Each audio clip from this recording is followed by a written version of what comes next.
Η αρχαία πόλη της Εφέσου είναι μία από τις πιο επιβλητικές αρχαίες πόλεις της Ανατολίας, φιλοξενώντας πολλές πολιτισμούς κατά τη διάρκεια της ιστορίας. Αυτή η ιστορική πόλη, που βρίσκεται σήμερα στην περιοχή Σέλτσουκ του νομού Σμύρνη στην Τουρκία, ιδρύθηκε το 10ο αιώνα π.Χ. και απέκτησε ιδιαίτερη σημασία κατά την περίοδο της Ρωμαϊκής Αυτοκρατορίας. Η Έφεσος θεωρούνταν η πρωτεύουσα της επαρχίας της Ασίας κατά τη Ρωμαϊκή περίοδο και με πληθυσμό περίπου 250.000 κατοίκων ήταν μία από τις μεγαλύτερες και πιο κοσμοπολίτικες πόλεις της εποχής. Όταν εισέρχεστε στην αρχαία πόλη της Εφέσου, είναι σαν να κάνετε ένα ταξίδι στα βάθη της ιστορίας, αντιμετωπίζοντας ένα παρελθόν χιλιάδων ετών. Αυτή η αρχαία πόλη δεν είναι μόνο ένας αρχαιολογικός χώρος, αλλά και μία χρονομηχανή που μαρτυρεί διαφορετικές φάσεις της ανθρώπινης ιστορίας. Κάθε πέτρα, κάθε κύωνας διηγείται τις ιστορίες των ανθρώπων που ζούσαν εκεί. Σε αυτή την αρχαία πόλη, μπορείτε να ανακαλύψετε περιοχές όπου σπουδαίοι φιλόσοφοι δίδασκαν, έμποροι αντάλλασαν αγαθά από όλο τον κόσμο, θρησκευτικές τελετές λάμβαναν χώρα και εντυπωσιακές θεατρικές παραστάσεις παρουσιάζονταν. Ένα από τα σύμβολα της Εφέσου είναι η βιβλιοθήκη του Κέλσου, η οποία ήταν γνωστή ως κέντρο επιστήμης και πολιτισμού της αρχαιότητας. Αυτή η βιβλιοθήκη δείχνει όχι μόνο τη δίψα για γνώση, αλλά και το πόσο μακριά μπορεί να φτάσει η αρχιτεκτονική, η τέχνη και η ανθρώπινη ιδιοφυΐα. Η Έφεσος, που μαγεύει με την ιστορική της υφή, την αρχιτεκτονική της και τη τέχνη της, ήταν επίσης ένα σημαντικό κέντρο της χριστιανικής ιστορίας. Πιστεύετε ότι η μητέρα του Ιησού, η Παναγία, πέρασε τα τελευταία της χρόνια κοντά στην Έφεσο και Γαμαγιώτα. Αυτό το λόγο η περιοχή έγινε ιερός τόπος προσκυνήματος για τους χριστιανούς.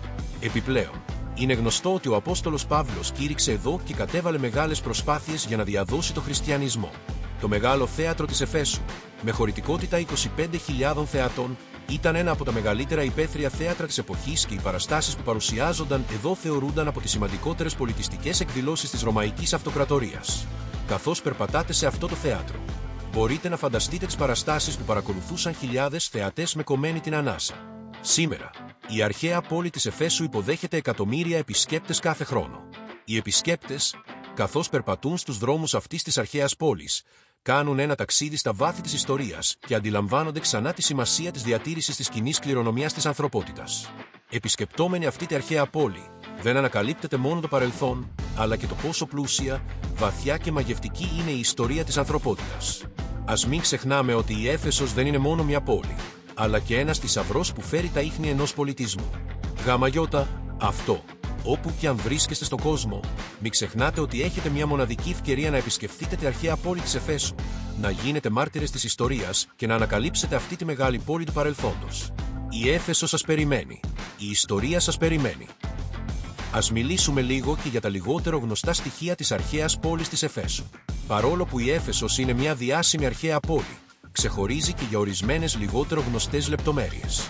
Για παράδειγμα, ο ναός της Αρτέμιδος που βρίσκεται στην αρχαία πόλη της Εφέσου θεωρείται ένα από τα 7 θαύματα του κόσμου. Αυτός ο ναός, κάποτε ένας από τους πιο ιερούς χώρους της περιοχής, δυστυχώς έχει διασωθεί ως επιτοπλίστο με λίγους μόνο κύονες.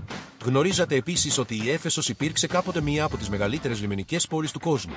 Σήμερα, βρίσκεται αρκετά μακριά από τη θάλασσα, αλλά στη αρχαιότητα η Έφεσος φιλοξενούσε μεγάλα εμπορικά δίκτυα ως λιμενική πόλη. Ωστόσο, με την πάροδο του χρόνου, ο ποταμός Καΐστρος, και οι Μενταρές, μετέφερε ειζήματα, γεμίζοντας το λιμάνι και απομακρύνοντας την πόλη από τη θάλασσα. Η Έφεσος ξεχωρίζει επίσης για την πλούσια πολιτιστική της κληρονομιά. Στη πόλη υπάρχουν πολλά κτίρια τόσο από την ελληνιστική όσο και από τη ρωμαϊκή περίοδο. Ιδιαίτερα τα αρχοντικά των λόφων, γνωστά και ως γιώμα και φλάρι, φέρνουν στο φως τον τρόπο ζωής και την εσωτερική διακόσμηση των πλούσιων οικογενειών της εποχής. Αυτά τα σπίτια, με τα μοσαϊκά δάπεδα, τις τοιχογραφίες και τα εξελιγμένα υδραυλικά συστήματα, αναδεικνύουν τα πολυτελή πρότυπα διαβίωσης της εποχής. Μία άλλη ενδιαφέρουσα πληροφορία είναι ότι οι δρόμοι στην Έφεσο ήταν στρωμένοι με μάρμαρο κατά την αρχαιότητα. Αυτοί οι μαρμάρινοι δρόμοι θεωρούνται ένα από τα αρχιτεκτονικά και μηχανικά θαύματα της εποχής. Επιπλέον, η πόλη διέθετε ένα εξελιγμένο αποχετευτικό σύστημα, δείχνοντας πόσο προχωρημένη ήταν η αστική ζωή εκείνη την εποχή. Τέλος, στην είσοδο της βιβλιοθήκης του Κέλσου, που ανακαλύφθηκε στην αρχαία πόλη της Εφέσου, βρίσκονται 4 αγάλματα γυναικών που συμβολίζουν σοφές προσωπικότητες. Αυτά τα αγάλματα αντιπροσωπεύουν τη σοφία, την αρετή, τη νόηση, έννοια και τη γνώση, επιστήμη. Καθένα από αυτά προσφέρει σημαντικά στοιχεία για τον κόσμο των ιδεών εκείνης της εποχής.